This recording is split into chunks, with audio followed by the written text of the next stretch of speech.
We are in another program of Searching for Answers, and we're still in the book of Luke. So if you have your different variations of the Bible, interpretations of the Bible is what I'm trying to say, please get them and turn to Luke 9 and go to verse 44.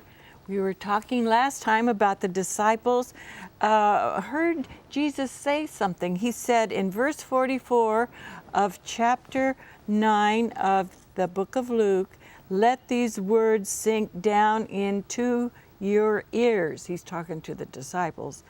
"For the Son of Man is about to be delivered into the hands of men." But they did not understand this saying, and it was hidden from them so that they did not perceive it. And they were afraid to ask him about this saying. Ivan, would you carry on right here and explain what's going on? Why would the disciples be afraid of Jesus? No, I don't know that they're afraid of Jesus, but they're afraid of this saying. Yeah, to ask, because he says he's going to be betrayed. Yes. That's the part that fills them with fear. Oh. Any concept of the Messiah sees him striding in and intervening and delivering and so on, and now he's going to be delivered to the very hands of those who will kill him, and the ones he's supposed to deliver from. It's just the exact opposite. There's something wrong here. We don't want to, I don't want to ask. That's right. I don't want to know about this. Yes. We say things like that. Sure we do. At times. That's right. Would you continue reading, please, John Jones? Yes, well, we'll pick up then with verse 46. That's Is that right. where we are then? Okay, so with that hanging over their heads now, comes this onward word here, that an argument arose among them as to which of them was the greatest. In other words, the exact opposite of what we've just heard, right? Yes. But Jesus, aware of their inner thoughts, took a little child and put by his side and said to them, "Whoever welcomes this child in my name welcomes me. And whoever welcomes me welcomes the one who sent me, for the least among all of you is the greatest." Okay, Ivan, would you continue on with verse 49, and then we'll go back and explain what we've just been reading. Okay, John answered, "Master, we saw someone casting out demons in your name, and we tried to stop him because he does not follow with us." But Jesus said to him, "Do not stop him, for whoever is not against you is for you." Oh, okay. So if you're, that's right.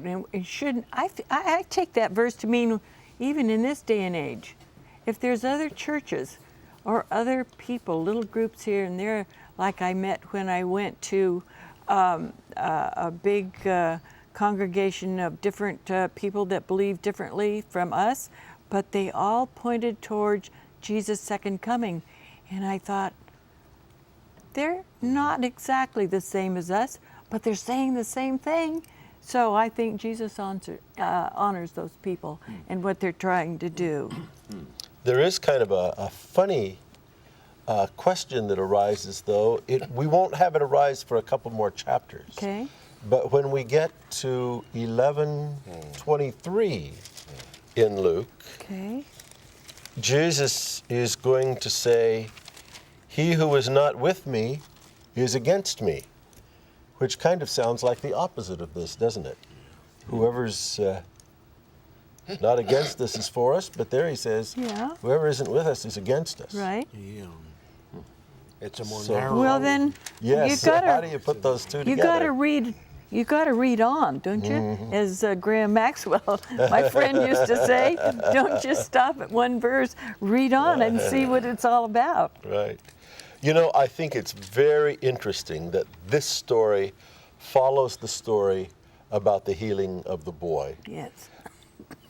I think Luke, again, has crafted this well. We've talked about that before, how Luke does this. But you notice that in the story of the boy, the disciples could not heal him. And so raises this question, why can't the disciples heal him? Yeah, why can't they? Well, Then you notice that when Jesus heals him, what do? In verse 43, and they were all amazed at the greatness of God. So when Jesus heals him, what they see is the greatness of God. The disciples aren't able to heal him, and immediately after they see the greatness of God, the disciples start arguing about which of them is the greatest. Yeah, And that's so, an irony, Oh. irony of irony. Yes. so that, I think, gives us an answer to why the disciples couldn't heal him in the first place. Because They for were- them, the basic question is, which of us is the greatest? And for them to heal him would have brought attention to them, and they would have been able to say, ha, I'm the one who did it. Good for you, And John Brunt. so- That's really good. I I never think thought that's of it got like the that. answer. Yeah, and so when Jesus does it, Yeah. they can see Yeah. that he's not taking glory to himself. They are impressed with the greatness of God. And then the disciples still don't get it, because the next thing they start doing is arguing about which one of them is the greatest. So we see the progression of their inability, Jesus' ability to show the greatness of God, and they're still John. arguing about which one of them is greatest. You know what this tells me? The humanness of the disciples who lived and ate with our Lord. And they still didn't get it, did they? It just, It must be a humbling thing for them in a way. I mean, as the story again unfolds and we get to verse 49, so they couldn't cast out the demons. They could see the greatness of God and Jesus doing it. They're arguing about their own greatness, but here's a person who isn't even part of the team, and he's the home run hitter of demon casting out, and he's not even on the team. Yeah, and it makes them mad, you know. Like, All they can do is try to stop him. They can't do it very well themselves, but yeah. it's a humbling thought. But it is strange, you know, because it was earlier. It was in this same chapter, verse 23, that Jesus said to them all, if you want to become my followers, then you must deny yourself and take up your cross. Now, that word didn't sink into their ears, that's No. for sure. Yeah, sure. And then they're even arguing about this when he says, let these words, namely, I'm going to be betrayed in the hands of men. I'm Yeah. going the way of the cross. They're not moving in the same direction at all. They're trying to do something else. sure. And perhaps that's part of the old understanding of Messiah is just a deliverer, and they're going to be a part of that. They want to have a good spot Yeah. when he does deliver them. In fact, they never get past it in the whole Gospel of Luke, right down to the Last Supper, the last night they're together. When we get there, we'll see that they're still at it. And who can sit on Jesus' left and right hand? The mother got into it with her. Really? Yeah, Luke has something to say to us all, still today, doesn't he? In the way he's put this together. And that makes it especially hard for them to be able to understand what Jesus is saying. It's all tied in with that. They're still in this who's the greatest mode. And so when Jesus says, well, I'm going to be delivered over and be betrayed and so forth, this is still totally out of their frame of reference. And so how does we haven't talked about this, have we? How does the bringing the little child into the midst fit into all of this? Because the faith of a little child, as you become as a little child and have a childlike faith and not worried about who's going to sit where on the left or right of Jesus. No one has a lower status in the society. That's That's See, right. the disciples have That's even send the children away. Yeah, they did. You know, so it's whoever welcomes a child and says, this is honorable down. That's a different mindset. There is a need for something different, much different in the minds of the disciples. And what does it mean to say, whoever welcomes this child in my name?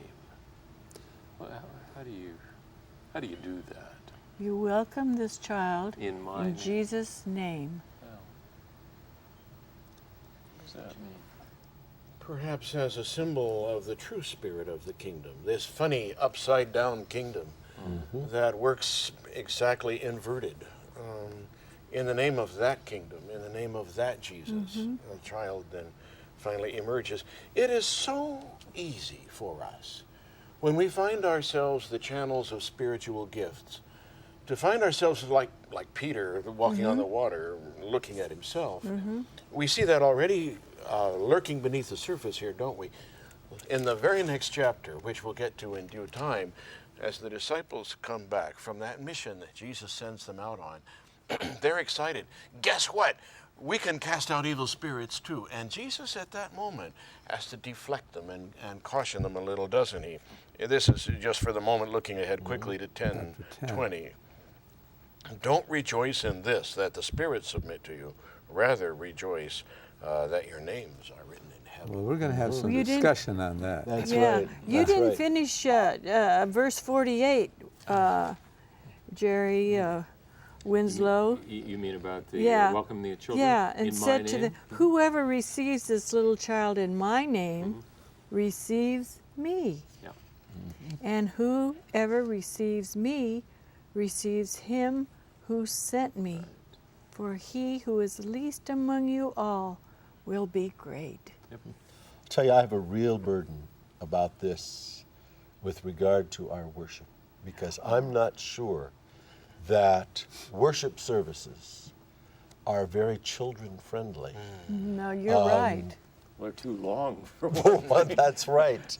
They're long, and people complain about children. I have people come and complain Really? about, children make noise and we miss part of the sermon and so forth. So I've developed a speech that I give to Just the show congregation. them chapter 9, verse 48.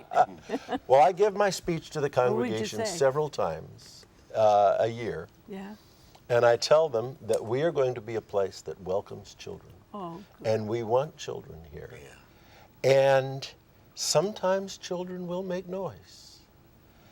And if that happens, I tell them, first of all, look at that child and smile at the parents, because they're embarrassed anyway That's as they right. take the child out. So make them feel as welcome as you can. I like this. And then forget what I'm saying for a few minutes and just concentrate on the child and think about a couple of passages. Think about Jesus saying, unless you become like one of these, you're never going to make it to the kingdom. I mean, crying and being carried out. Hey, Jesus says it, they're the ones. Okay, and he okay. says, you've got to become like one of these children. that's right. And you have to welcome children. Think about what that might mean. And I say, if you miss part of what I say, I promise I won't be saying anything more profound than that. So you won't have missed much.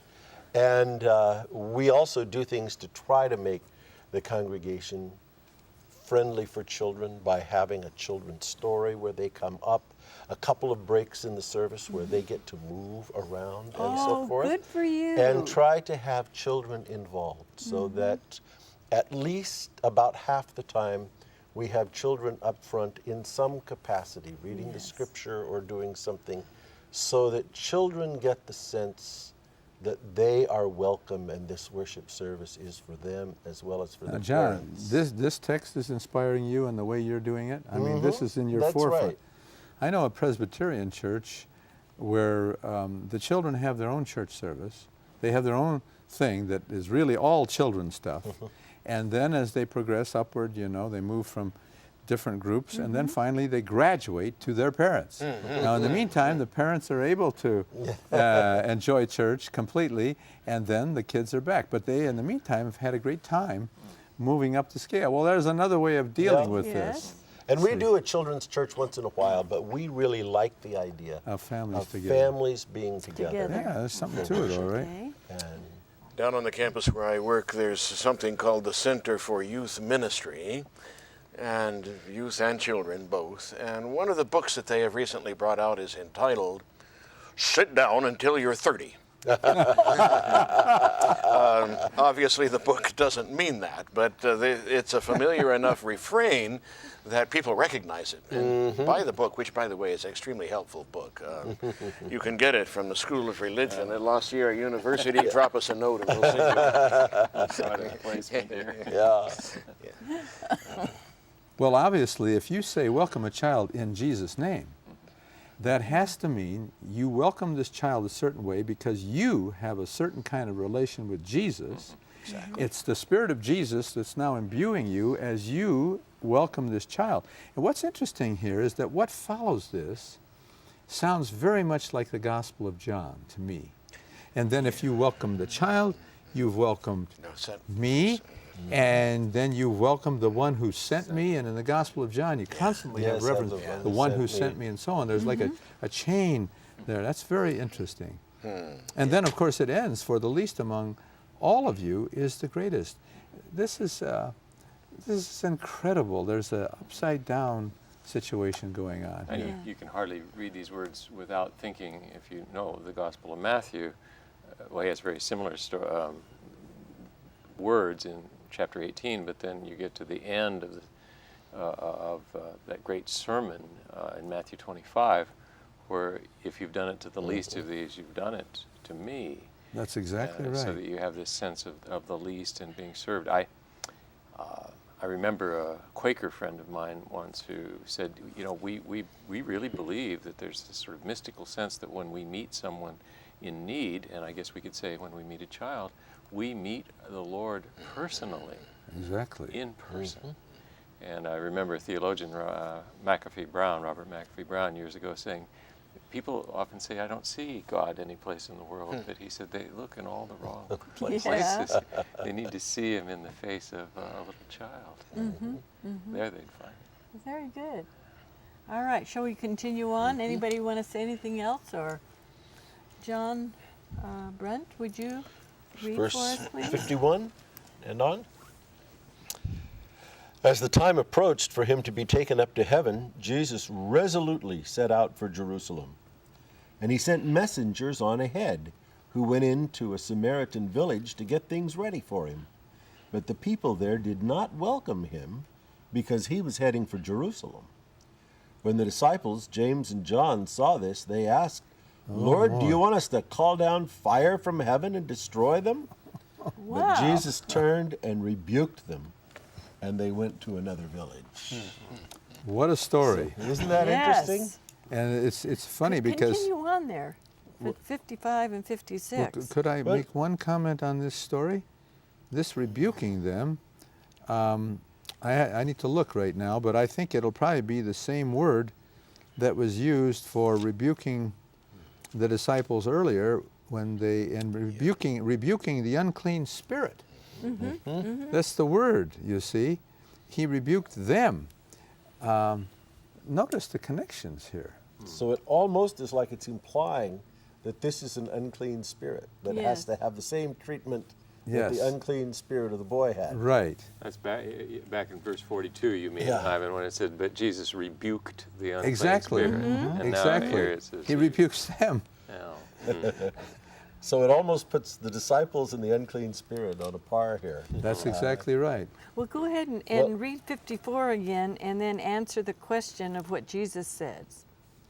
When the disciples, James and John, saw this, they asked, Lord, do you want us to call fire down from heaven to destroy them? But Jesus turned and rebuked them, and they went to another village. You certainly get the idea of the conflict here between Samaritans and Jews, don't you? Yes, yes. Because on the one hand, the Samaritans don't accept Jesus because they know he's headed for Jerusalem. It almost reminds you of how in the Middle East today you have to make sure you don't get certain stamps in your passport, because if they know you've been there, you can't come here. That's right. That kind of conflict. And usually, by the way, in Jesus' day, Jews didn't go down through Samaria. That's right. They avoided when they went from Galilee to Judea. Usually they would go all the way around and avoid this by going down the Jordan Valley and then coming up that steep, windy road from Jericho to Jerusalem, just in order to avoid going through Samaria. Isn't that something? And so Jesus What goes is where the most of basis them of don't. that problem between the Jews and the Oh, it Samaritans? goes way back. It goes...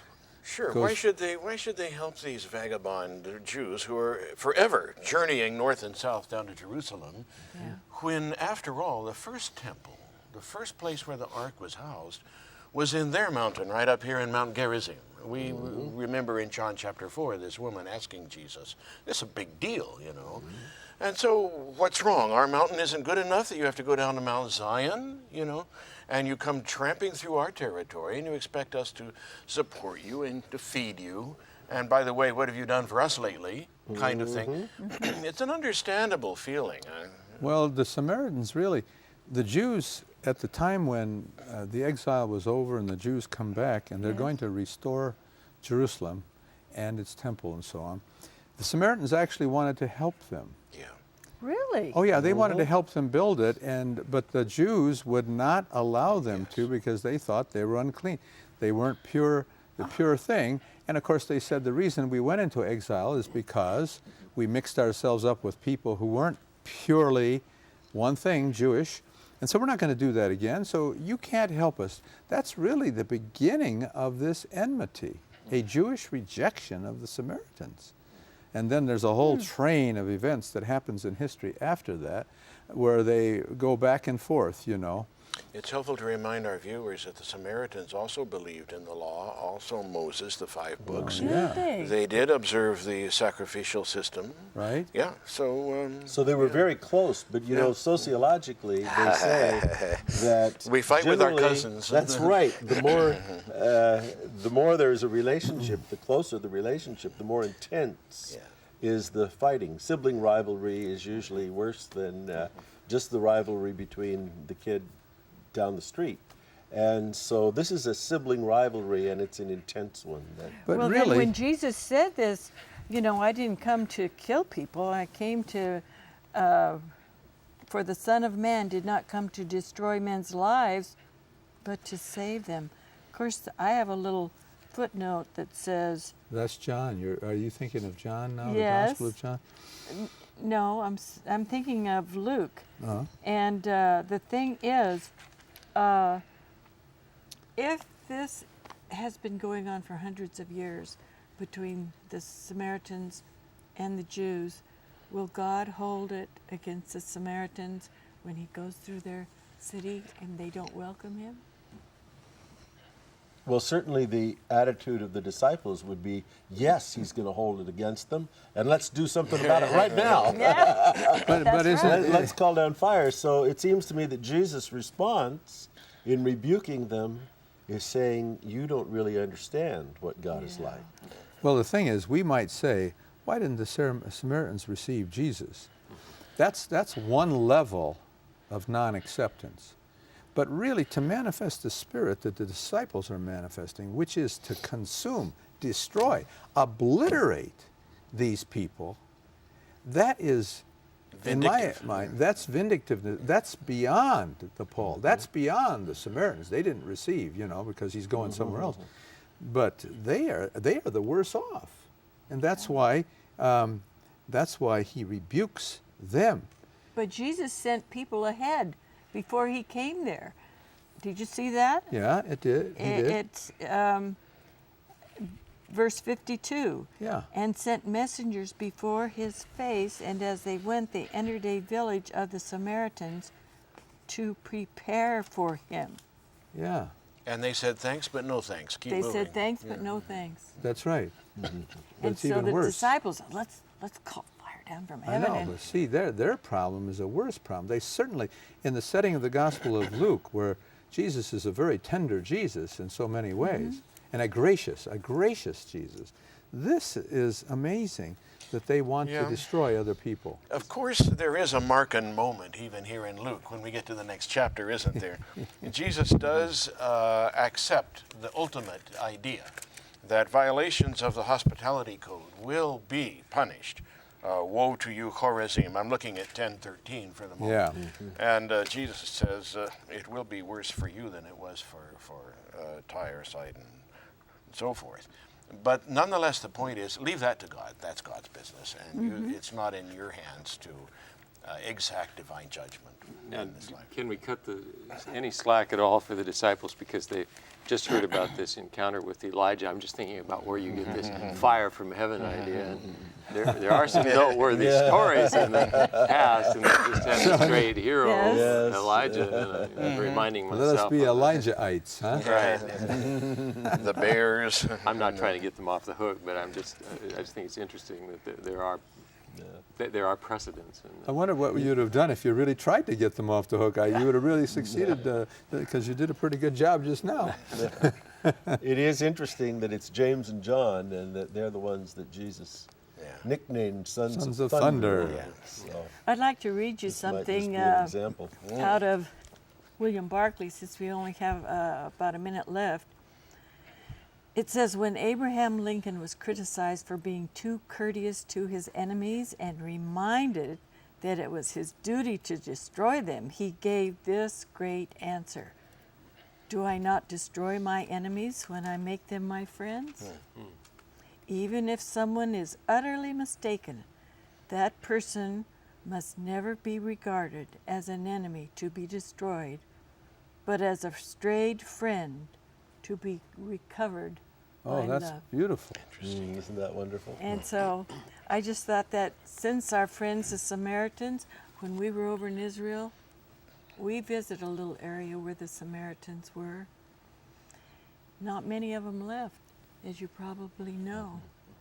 But in the meantime, I thought that was a great way to think of enemies, because if you win them over, you've destroyed your enemy, haven't you? Yes, and keep in mind the next chapter, no matter what the Samaritans didn't accept as far as Jesus coming through, he makes the Samaritan the hero of what we call the Good Samaritan story. coming up. So, That's right. yeah, so That's Jesus, coming up.